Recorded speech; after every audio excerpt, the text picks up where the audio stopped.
Halo, kembali lagi dengan saya Intan Apriliani Putri akan menjelaskan dasar-dasar perpajakan, lebih tepatnya tentang PPh pasal 21.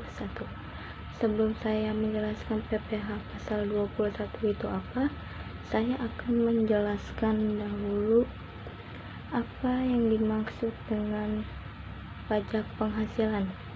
Kan PPh itu pajak penghasilan. Nah, saya akan menjelaskan dulu untuk pajak penghasilan itu apa. Pajak penghasilan menurut nomor 36 tahun 2008 pasal 1 mendefinisikan pajak penghasilan atau PPh. Pajak penghasilan dikenakan terhadap subjek pajak atas penghasilan yang diterima atau diperoleh dalam tahun pajak. Nah, di sini yang kedua itu ada PPh nomor 36 tahun 2008 pasal 2 ayat 1 dan 1A serta pasal 2 ayat 2 ayat 3, 4 dan 5 menjelaskan bahwa subjek pajak penghasilan itu adalah yang pertama orang pribadi atau OP, meliputi A.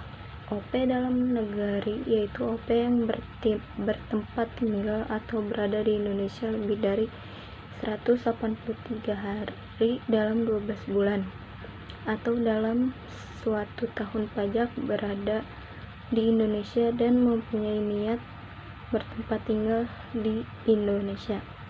Yang B. OP luar negeri, yaitu OP yang tidak bertempat tinggal atau berada di Indonesia tidak lebih dari 183 hari dalam 12 bulan. Yang kedua yaitu ada badan, meliputi A. mendirikan atau bertempat kedudukan di Indonesia kecuali unit tertentu badan pemerintah. Yang B. badan yang tidak didirikan dan tidak bertempat kedudukan di Indonesia yang menjalankan usaha atau kegiatan melalui BUT di Indonesia, menerima atau memperoleh penghasilan dari Indonesia bukan dari menjalankan usaha atau kegiatan melalui BUT di Indonesia. Yang ketiga itu ada warisan yang belum terbagi, itu sebagai salah satu kesatuan bersifat menggantikan yang berhak. Nah, selanjutnya itu ada UU PPh nomor 36 tahun 2008 pasal 3 menjelaskan bahwa yang tidak termasuk objek PPh yaitu yang pertama kantor perwakilan negara asing, yang kedua pejabat perwakilan diplomatik dan konsulat atau pejabat lain dari negara asing dan orang yang diperbantukan atau yang bekerja dan bertempat tinggal bersama mereka. Yang ketiga, organisasi internasional yang ditetapkan Menkau. Yang keempat, pejabat perwakilan organisasi internasional. Selanjutnya itu UU PPh nomor 36 tahun 2008 pasal 4 ayat 1 menjelaskan bahwa yang termasuk objek PPh yaitu yang pertama penggantian atau imbalan berkenaan dengan pekerjaan atau jasa yang diterima atau diperoleh, termasuk gaji, upah, tunjangan, honorarium, komisi, bonus, gratifikasi, uang pensiun atau imbalan dalam bentuk lainnya, kecuali ditentukan lain dalam UU Pajak Penghasilan. Yang kedua, hadiah dari undian atau pekerjaan atau kegiatan dan penghargaan. Yang ketiga, laba usaha. Yang keempat, keuntungan karena penjual atau karena pengalihan harta. Yang kelima, itu penerimaan kembali pembayaran pajak yang telah dibebankan sebagai biaya dan membayar tambahan pengembalian pajak. Yang keenam, bunga termasuk premium, diskonto, dan imbalan karena jaminan pengembalian uang. Yang ketujuh, dividen dengan nama dan dalam bentuk apapun, termasuk dividen dari perusahaan asuransi kepada pemegang polis, dan pembagian sisa hasil usaha koperasi. Yang kedelapan, royalti atau imbalan atau hak atau penggunaan hak. Yang kesembilan, sewa dan penghasilan lain sehubung dengan penggunaan harta. Yang kesepuluh, penerimaan perolehan pembayaran berkala. Yang sebelas, keuntungan karena pembebasan uang kecuali sampai dengan jumlah tertentu yang ditetapkan dengan peraturan pemerintah. Yang kedua belas itu keuntungan selisih kurs mata uang asing. Yang ketiga belas, selisih lebih karena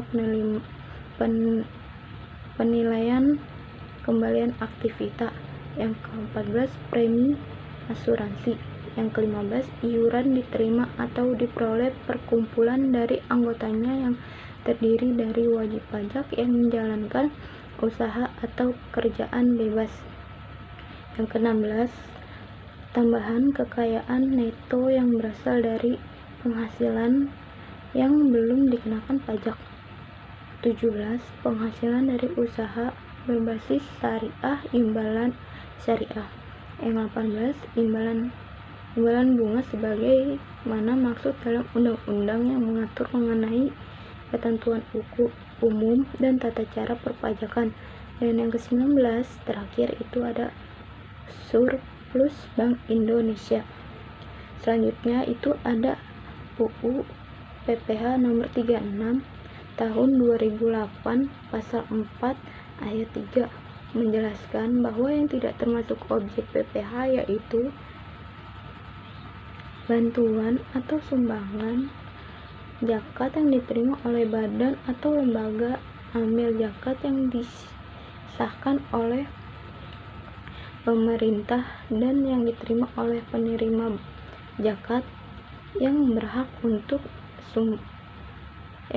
atau sumbangan keagamaan yang sifat wajib bagi pemeluk agama yang diakui Indonesia, yang diterima oleh lembaga keagamaan yang dibentuk atau disahkan oleh pemerintah, yang diterima oleh penerima sumbangan yang berhak, yang ketentuannya diatur dengan atau berdasarkan peraturan pemerintah.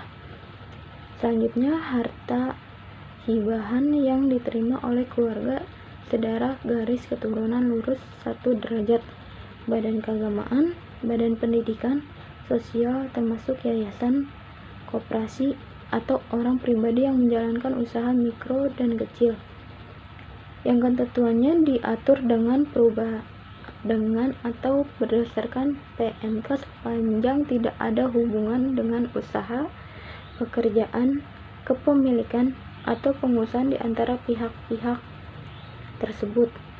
Selanjutnya yaitu warisan. Setelah warisan itu ada harta termasuk setor tunai sebagai pengganti saham atau sebagai pengganti penyertaan modal. Yang kelima nih, selanjutnya penggantian atau imbalan sehubungan dengan pekerjaan atau jasa yang diterima atau diperoleh dalam bentuk natura dan atau kenikmatan dari WP atau pemerintah kecuali yang diberikan oleh bukan WP yang dikenakan pajak secara final atau WP yang dengan norma penghitungan kasus. Selanjutnya ada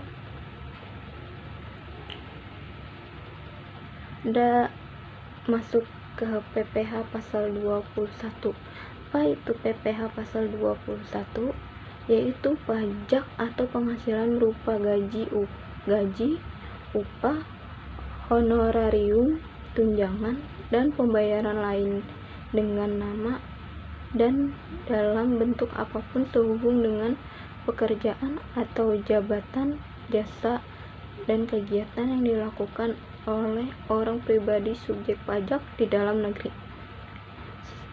Selain itu, ada yang dinamakan pemotong PPh pasal 21, yaitu pertama, pemberi kerja, yang kedua, bendahara atau pemegang kas pemerintah, yang ketiga, dana pensiun, badan penyelenggaraan jaminan sosial tenaga kerja, dan badan-badan lainnya. Yang keempat, orang pribadi yang melakukan kegiatan usaha untuk pekerja bebas serta badan yang melakukan pembayaran sehubung dengan penyerahan jasa. Yang kelima, penyelenggaraan kegiatan. Selanjutnya itu ada objek PPh pasal 21, yaitu yang pertama, penghasilan pegawai tetap atau teratur maupun tidak teratur. Yang kedua, penghasilan penerimaan pensiun secara teratur. Yang ketiga, uang pesangon manfaat pensiun, tunjangan hari tua atau jaminan hari tua yang dibayarkan sekaligus, yang pembayarannya melewati jangka 2 tahun. Yang keempat, penghasilan pegawai tidak tetap atau tidak lepas. Yang kelima, imbalan kepada rekan pegawai. Yang keenam, imbalan kepada peserta kegiatan. Yang ketujuh, imbalan kepada dewan komisaris atau pengawas yang bukan merupakan pegawai tetap bagi perusahaan yang sama. Yang kedelapan, jasa produksi, tantim, gratifikasi, bonus, dan imbalan lain kepada mantan pegawai. Yang kesembilan, penarikan dana pensiun oleh pegawai. Yang kesepuluh, itu ada natura atau kenikmatan dari WP PPh final dan WP normal perhitungan khusus. Selanjutnya saya akan ngasih tahu perhitungan PPh pasal 21 pegawai tetap atau penerimaan pensiun, yaitu dari penghasilan bruto dikurangin pengurangan penghasilan, lalu ke penghasilan neto atau setahun atau disetahunkan, lalu ke dikurangin PTKP, habis ke PTKP ke PKP, habis itu langsung dikenakan tarif pasal 17. Apa itu penghasilan bruto? Yaitu pegawai tetap meliputi gaji, tunjangan, premi asuransi yang dibayar pemberi kerja. Apa itu penghasilan bruto? Penerima pensiun berupa uang pensiun berkala. Selanjutnya itu ada yang dinamakan pengurangan penghasilan bruto, yang meliputi pertama, biaya jabatan 5% dari penghasilan bruto maksimal 6 juta per tahun atau 500 per bulan. Itu untuk pegawai tetap. Yang kedua, iuran pensiun, THT atau JHT yang dibayar sendiri untuk pegawai tetap juga. Yang ketiga, itu ada pensiun 5% dari penghasilan bruto maksimal 2.400.000 per tahun atau 200 per bulan untuk penerima pensiun. Yang keempat, PTKP meliputi yang pertama, untuk diri wajib pajak 54 juta. Yang B, tambahan untuk WP status kawin itu 44.500.000. Yang C, tambahan untuk istri yang penghasilannya digabung dengan suami 54.500.000. Yang D, tambahan untuk setiap anggota keluarga sedarah semenda dalam garis keturunan lurus serta anak angkat yang menjadi tanggungan sepenuhnya maksimal 3 orang itu 4.500.000. Nah, selanjutnya itu ada tarif PPh pasal 17 ayat 1A. Yang pertama, UMP dengan penghasilan tahun sampai dengan 50 juta itu adalah 5%. Yang kedua, UMP dengan penghasilan tahunan di atas 50 juta sampai 250 juta adalah 15%. Yang ketiga, UMP dengan penghasilan tahunan di atas 250 juta sampai 500 juta adalah 25%.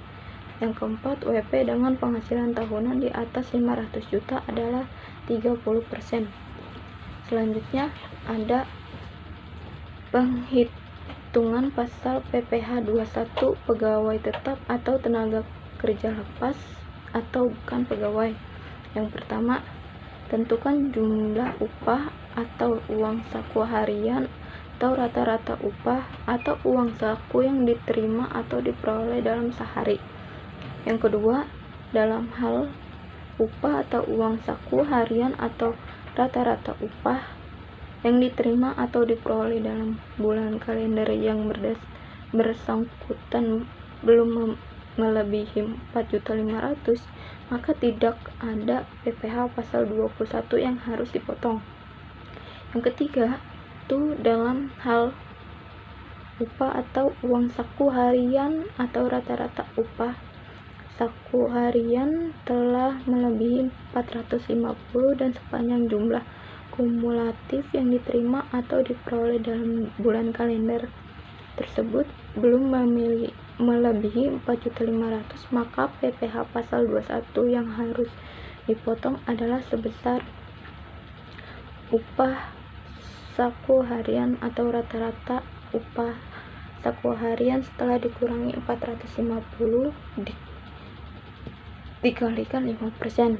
Yang keempat, dalam hal jumlah upah kumulatif yang diterima atau diperoleh dalam bulan kalender tersebut telah melebihi 4.500.000 dan dikurangi dari 10.200.000, maka PPh pasal 21 yang harus dipotong adalah sebesar upah saku harian atau rata-rata upah saku harian setelah dikurangi PTKP sehari dikalikan 5%.